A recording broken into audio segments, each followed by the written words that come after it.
Hello મિત્રો, કેમ છો બધા? રેડી? અમારે એક નવા વ્લોગમાં તમારું હાર્દિક સ્વાગત છે. અને આપણે આવી ગયા બાજરી વાઢવા સારું ખરા તડકાના, એટલે હવે આપણે બાજરી વાઢવાની છે. આ મિત્રો જોઈ શકો ગાર છે અને આપણે બાજરી છે. અને એક પાક વાઢવા આવ્યા છે. હવે તો ખાલી 2 લીટર દેવા રહ્યા છે. થોડાક તો દેખાતી છે એમને ખૂણો રહ્યો છે.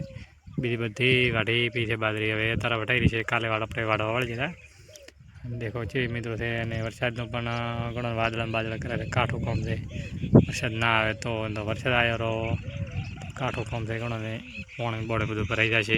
બાજરીની ફગાઈ જાય છે. મિત્રો જોઈ શકો છો આપણો બાજરી વાઢવાનું ચાલુ છે. હવે ઘણા થોડોક બાજરી વટાઈ રહી છે. હમણાં 1.5 લીટર 2.5 લીટર જેવી છે. હેલો મિત્રો, કેમ છો બધા? રેડી? અમે ઘણા દાડમને રોટાવેટર ચાલુ કરી નાખ્યું છે. રોટાવેટર એડેરો છે. તમે દેખો ટ્રેક્ટર અને દાડમમાં ઘાસ વધારે થયું હતું એટલે રોટાવેટર મારવાનું ચાલુ છે. કેમ કે ઘાસ હોય એટલે દાડમને રીવડા પડે છે. એના લીધે દાડમને નુકસાન પણ આવે છે. અને મિની ટ્રેક્ટર છે, 4x4 છે. અને આપણો જે રોટાવેટર હેડે છે મિત્રો, દેખો આગળ દાડમમાં વચ્ચે પટ્ટા મેળે છે, વટલા પટ્ટા, અને પાછળ રોટાવેટર. કેમ કે ખડબડ હોય બધું ઉખડી જાય અને વડાઈ જાય ખડે.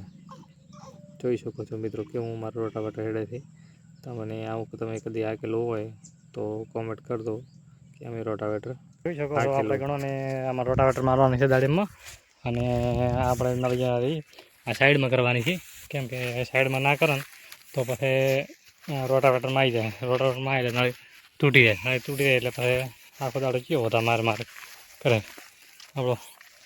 આ નળી આપણે સાઈડમાં કરવી પડે છે. હાથે કરી સાઈડમાં કરાય એટલે આપણે ચોઈ નળેની બધે લાઈનમાં બધે નળી સાઈડમાં કરવી પડશે. કેમ કે આ તો નળે એમ થાય ને, આ તો હાલ તો શેટી છે. અને આ લાંબી પડો એટલે પડે અડધા માર્ગમાં. એટલે આપણે આ બી ભેગી કરી બે આમાં હાથમાં પકડી અને સાઈડમાં કરવાની એટલે ચોઈ નળે જ નહીં કહેવાનું. રોટાવેટર મારતા નળે તો પછી કપાઈ જાય. હેલો મિત્રો, અમારો વ્લોગ પસંદ આવ્યો તો લાઈક, શેર અને સબસ્ક્રાઈબ કરવાનું ભૂલતા નહીં. જય ભારત.